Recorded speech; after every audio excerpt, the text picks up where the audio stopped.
You're listening to Food Tech Talk, Supply Chain Insights from Farm to Fork, a podcast discussing the latest trends and technology in the food and supplement industries, featuring conversations with regulatory experts, quality and safety champions, and thought leaders across the industry. I'm your host, Lydia Adams. Let's jump right in.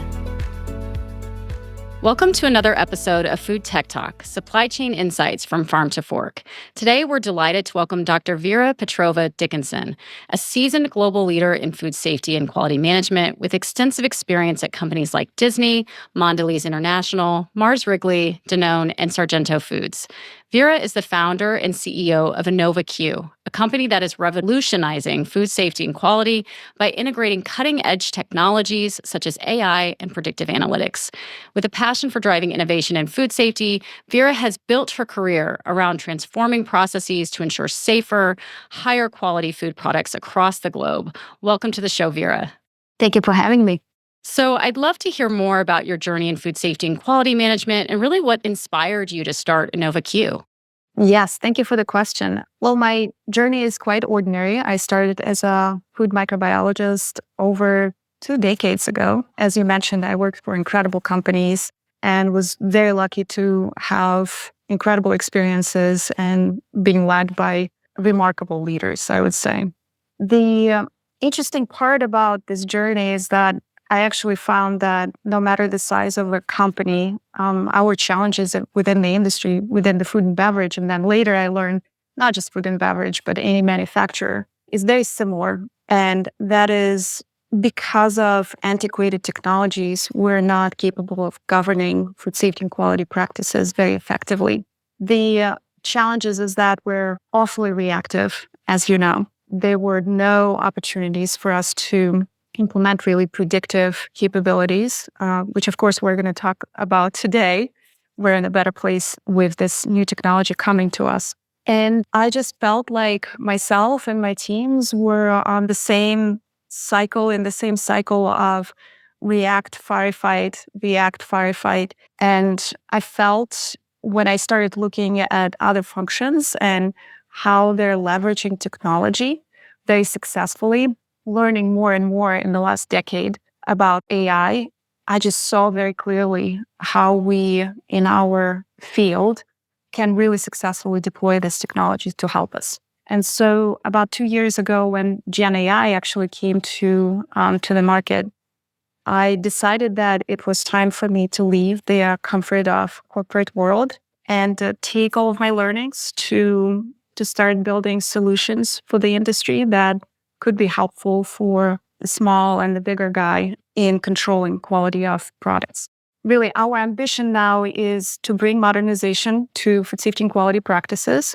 And we want to create, and already have actually created, a couple of products that I'm going to talk about today that are pragmatic and cost-effective.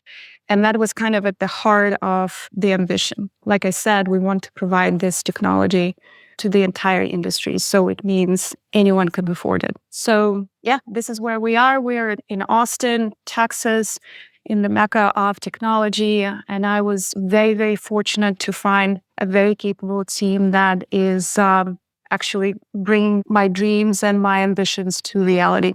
That's a wonderful story. And I think what's interesting about it is that you've worked for these really big names and then kind of chosen to go your own path as an entrepreneur. Could you talk about maybe how those experiences of, working at these larger companies really helped you move into the role that you're in now at Innova-Q, owning this company? It's very interesting because working in big companies, you understand, first of all, leadership skills. You also understand how different functions operate. And you have an opportunity to work on the ground level as well to understand what the, not just the corporate world looks like, right? But the teams on the ground, what type of challenges they deal with. And what you learn is that these big companies it's quite challenging, although they have all the resources, right? So big IT organizations and a lot of budgets poured into the space. It's still very difficult to bring innovation through, particularly in food safety and quality. Unfortunately, I'll be very transparent still. In many companies, the assumption is, or the thought process is that quality and food safety is a cost spending It's not a benefit. It's not the competitive advantage that it is. And my whole life, I've been really looking for changing this thought process, because now that we're deploying the technology that we're deploying, you could very, very clearly see that quality actually plays a very important role in your ability to stay in the market as a successful company, because consumers are looking for products that are cost effective, but then also that meet their quality expectations. And so this competition will continue to be really fierce. So with big companies, it's, although the talk is there, still it was very, very difficult to make changes that are impactful and immediate. But at the same time, the caliber of talent that would lead these functions was incredible. So some of the bosses that I had, such as Frank Yanis or Peter Bagg, they were truly innovators. They really, really still drive quite a bit of change in the industry. And, I just learned from them and from, their ability to be fearless when it comes to it and sticking to their guns. Yeah, I love that. And truly sounds like you've learned under some of the best in the industry. And I agree that really with this industry, and I know a lot of others, but specifically for food safety, it is about the innovations. So, how do you identify the most impactful innovations that will really move the needle in terms of improving quality and food safety in your work at Innova-Q? So based on my experience, I mean, all the bumps that I have on my head, all the gray hairs, which you probably cannot see right now, I hide them very well.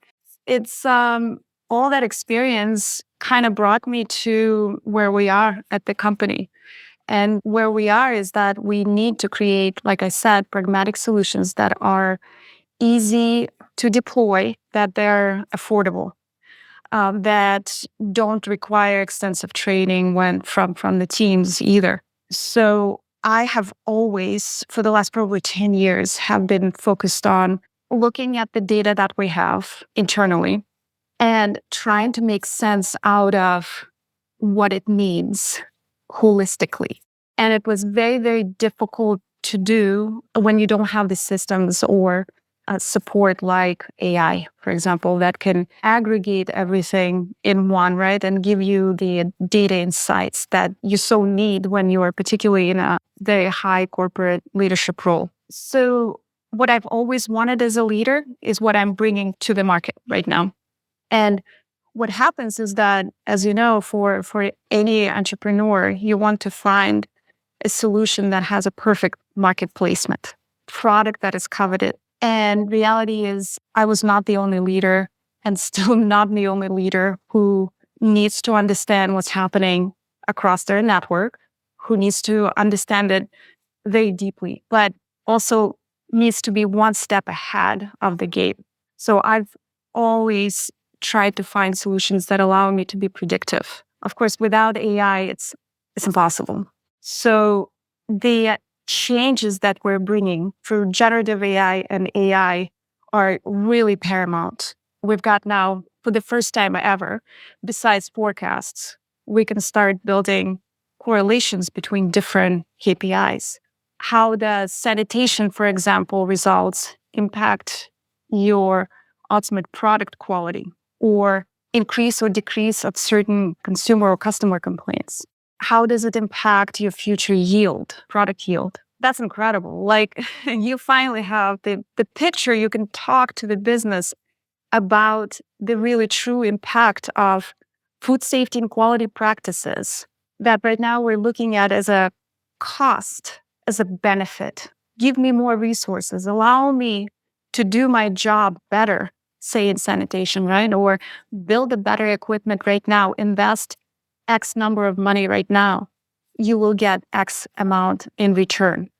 And that happens, these calculations happen very quickly. So in any critical discussion with senior leadership, you can actually have this data at your fingertips and be equipped with an objective discussion about what you need. But what else is happening is that we finally can use generative AI in this whole picture. And things like data points like customer or consumer complaints that before this technology, we had to manually categorize and then manually put into visualization. Now this technology can analyze qualitative, really comments that recorded somewhere. It can understand the patterns and give you results within seconds. So you've got customizable reports that not only give you the insights into what really customers or consumers want, but you also have at your fingertips very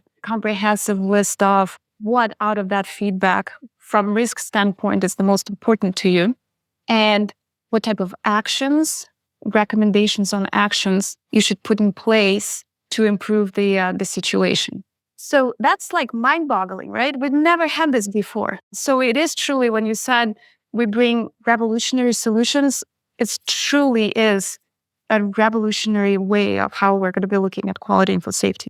Yeah, I mean, I think what you said is really key, that I think in the past, looking back, it definitely was, obviously we want to keep our food safe and it's what we should do. And, we need to comply with these regulations. But I think that it was seen as kind of being over here in this separate area and not necessarily contributing to the bottom line of the business. And where we are today is that the companies that are doing these extra measures and connecting the dots with technology, those are the ones that are seeing the benefits from, just even reputation, brand, sales, all of those kind of metrics that are just overarching business metrics, because the consumers want to buy those products. And what you're doing by adding that element of predictive analytics kind of allows them to almost look further into the future, which is really exciting from an industry perspective. But then also internally, it allows for these previous cost center of food safety and quality to really become like core to the business success, which is really exciting to see. Yeah, I can give you a few numbers, which will probably blow your mind. If you actually start deploying very carefully governance systems that govern quality and food safety practices, you can have between 2 to 4% savings in your revenue. Think about a few $billion company, how much money they can save on a yearly basis.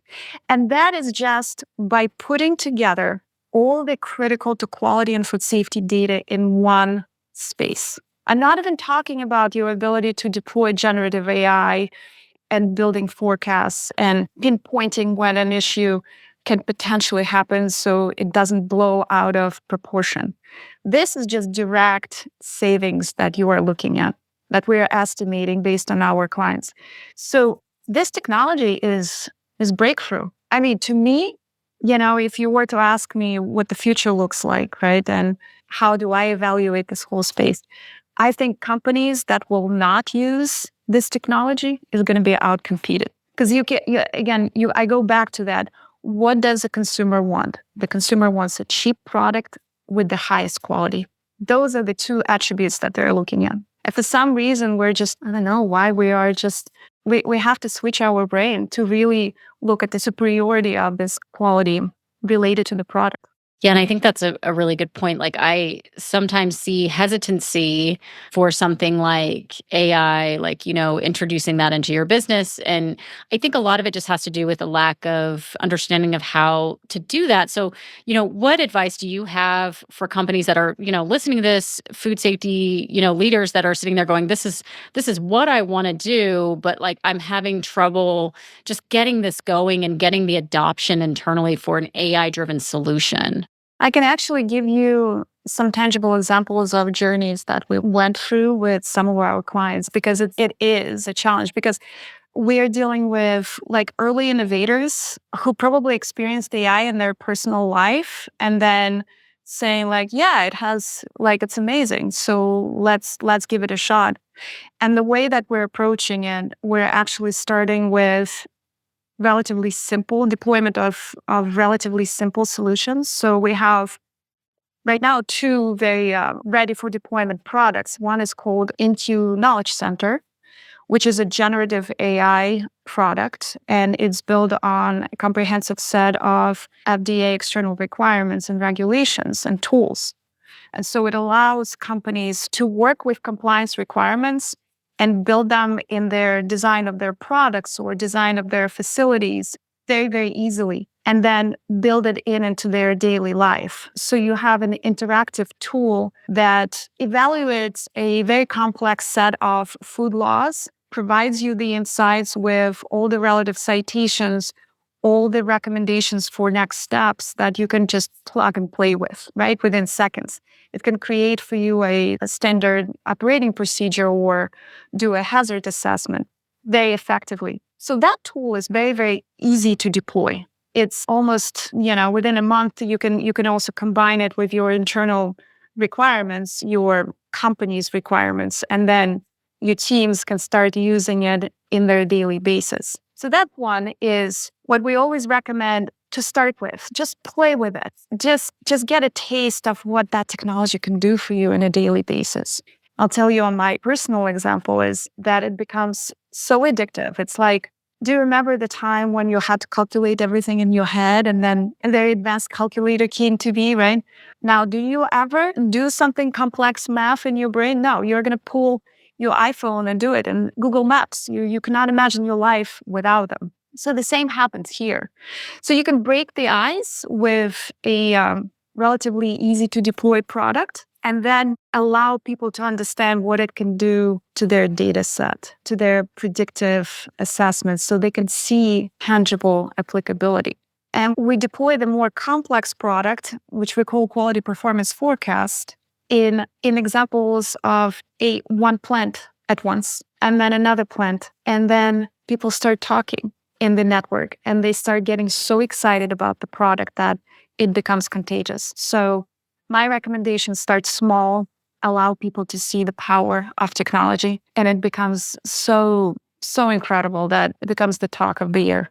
So let's say a company has done this, and they've kind of implemented some of these AI-driven tools. How can they show the clear ROI surrounding that and the value to the business? And what KPIs, do you recommend that they focus on once they've kind of implemented a technology such as this? Well, let's take the In-Q Knowledge Center as an example. When you start creating something like your operating procedure within seconds versus months, you understand your return on investment immediately. When you have these incredible efficiencies put in place, for example, in the R&D work, when the quality and design process is so intricate. I mean, I worked with the most sophisticated systems in my career. For example, with Danone, one of my teams that I led dealt with quality and design. It's a process that involves months of meetings and conversations and toxicology assessments, microbiology assessments, and so on and so forth before the product is deployed. You can shrink that time to a month, which is unbelievable for your competitive advantage. Imagine if you can produce a product in that shorter of amount of time. Imagine if you can qualify your new engineering line, for example, your product line, that much faster, and you can deliver tangible, safe product to the market that much faster. The amount of return on investment, I'm just giving you some of the very simple examples, but imagine if you deploy quality performance forecast, allows you to be predictive, right? So it builds forecasts for you. Imagine if you can identify an issue now, hold it, react to it faster before something blows up and then becomes uncontrollable. Or you can prevent it from even before anything happens, right? Before the equipment stops and you have to recycle your sanitation practices. So now we're talking about not only a reduction of waste, unneeded waste, rework from human resources standpoint. Now you're talking about sustainability, the amount of chemicals that you're going to be saving, hours, potential stoppage of equipment, energy that you're saving. So it's a conversation of now you're going broader. It's return on investment on many sides, cross-functional. It's really exciting. Yeah, no, it really is. And I'm glad you brought up sustainability as well, because I think that's another trend that we're really seeing in the industry right now is that that's essential. Like you really cannot be a food company or be within this industry and not have a focus towards that. So, maybe share kind of how these types of innovative AI technologies help the sustainability of a company and the food safety simultaneously. I can tell you one thing. I still don't understand why in many companies, at least those that, I had experience with, why these two functions are separated. Because we're really after the same ambition, right? We want safety for all, safety for the planet, safety for the consumer. But what happens in real life is when sustainability team works on their strategy and then quality and food safety team over here, and we're all disjointed, we're kind of pulling the blanket on our own side where there's so many synergies. I just gave you some examples. If you focus on quality, prevention of quality issues, and control food safety, you are inevitably contributing to your sustainability goals. They should be intertwined. I think that that's absolutely true. And I think that's what we're really kind of seeing now, just connecting those dots. These are not independent functions. Whether you're talking about, quality, food safety, sustainability, and even as I mentioned, kind of like how it relates to the other parts of the business, it's really all together. And it seems like technology is kind of the glue that's bringing a lot of these pieces together. Is that what you're also seeing at Innova-Q? Yeah, truly, it is. Because again, what it does for us for the first time ever, revolutionary really, it sees the connecting points where we intuitively knew that they exist, but now objectively, those correlations are being presented to you based on mounts of historical data that ordinarily just sat there in there without proper use. Now you can actually, not only based on the historical data, can demonstrate how much potential money and waste we could have saved, but now you can build all of this into the future predictions, and it becomes incredibly powerful. Absolutely. And I think you're probably the best person to ask this question to. But really, what emerging trends do you really see in the next 5 to 10 years? And how is this generative AI that, we're all now adopting and excited for, how's that going to change? Well, I don't know how Gen AI is going to change it. It's just going to be that much more powerful. I mean, we see models that are being shown to be offered on the market almost every month, sometimes every other week, that become better and better and better. So my brain is just cannot even compute the future, because I think the future is going to be we as humans, I think, are going to be so entrenched in technology. I mean, we already are, right? Think about your iPhone. You can't do anything without the iPhone anymore, right? But AI, I think, and Gen AI is going to be the name of the game for any industry, period. I mean, 5 years, I think, is even 2 years' time. It's going to be it's just something you have to do, because you can't create efficiencies like that in a conservative way with conservative systems. They just don't work. Look at the recall data. People are still dying. We've put so much forth, so many controls, and we can't seem to crack the code. And I think this one, I don't even think I see it with our clients. This is what's going to change the industry. Yeah, I totally agree. And just kind of going back to another something you said earlier, it's going to become to the point where those that are not adopting these technologies and not using the tools available are just not really going to survive to the next stage of our future in the industry. So yeah, no, I totally agree with that. A couple more questions before we wrap up. You're obviously a leader within the industry, and you've been for quite some time.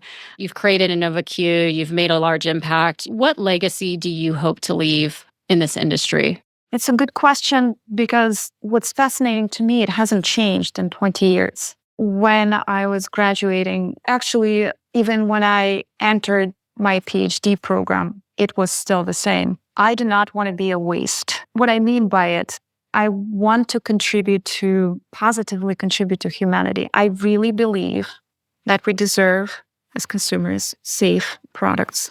It's our basic right. And I've always looked at it, how can the small individual, right, can help move this needle. And I sure hope that I'm going to make a difference through bringing this innovation to the industry and making it so delightful for people to use. Like that's probably the most encouraging thing that I deal with on a daily basis is when people start using our technology and they have these breakthrough moments. Like when I start using it, I couldn't sleep for several days. I'm like, oh my God, it can fix this problem, this. It's just overwhelming sense of we finally have something that is so helpful. And so because I know very intimately problems in the market, I really believe that, and because I finally found the talent to build products like we need and expect and consumer expects, I really think that will bring this change to the market. We'll continue to work on this. No, I love that. Obviously, the impact you've made is already there, but it's very exciting to see what the future holds. So one more question for you, and I like to do this sometimes, just kind of, you know a lot of people, you've worked for a lot of folks that, a lot of us admire. Who would you like to take to lunch within the industry and just kind of pick their brain and have a conversation? I have this one, I'm looking at the book that I'm reading right now. And I've actually have always been fascinated by combination of different fields. This is why I'm doing what I'm doing, because I wanted to combine what I know with something that I don't know. So different scientific fields like food safety and quality and AI and technology coming together. So I actually would love to have a conversation not with a leader from food safety and quality as much as from the field that I'm just learning so much about. And the book that I'm looking at is about Elon Musk. So he's actually pretty much a neighbor, right? So he lives in Austin. I went to Tesla Gigafactory here. Was just amazed by the sheer volume of product that they developed. Their robotics were just incredible. But I want to know how people like him go from zero to this. He truly is changing the way that we're looking at many different industries. And that fascinates me. I want to have conversations with people who drive really historical changes. Would be really cool. No, absolutely. And I mean, as you said, it's basically the field of technology and innovation is, everywhere. And it's just very exciting to see it kind of, really develop within our space of food safety. So any other final words of advice for our audience in terms of innovative technology? Well, if I think about it, like I mentioned to you, I think AI is super exciting and a little bit scary. And one reason why I would love to talk to Elon is because he's probably one of the people who warns us against what AI actually can bring from negative standpoint as well. So how cautious we should be with deployment of it. But when I think about food safety and quality and application of AI in our field, I think about saving lives. We've seen it, that it can do. It can control product quality. It can really help teams. So my last words of wisdom are probably, I know it's scary. It's not very well known. There are different myths about it. And my recommendation is just please try it. Just see what it can do for you. It's not as scary as what Elon Musk drives about the future, in robots and Terminators. In this application, it can actually help us. So as with any power, it can be used for good and for bad. I believe what we're doing really full-heartedly, we're going to bring some benefit to the people, to humanity through it. So I really, really hope that we have more early innovators who lean into this and give this technology a chance, give Innova-Q a chance, because you will see the really, really impactful changes.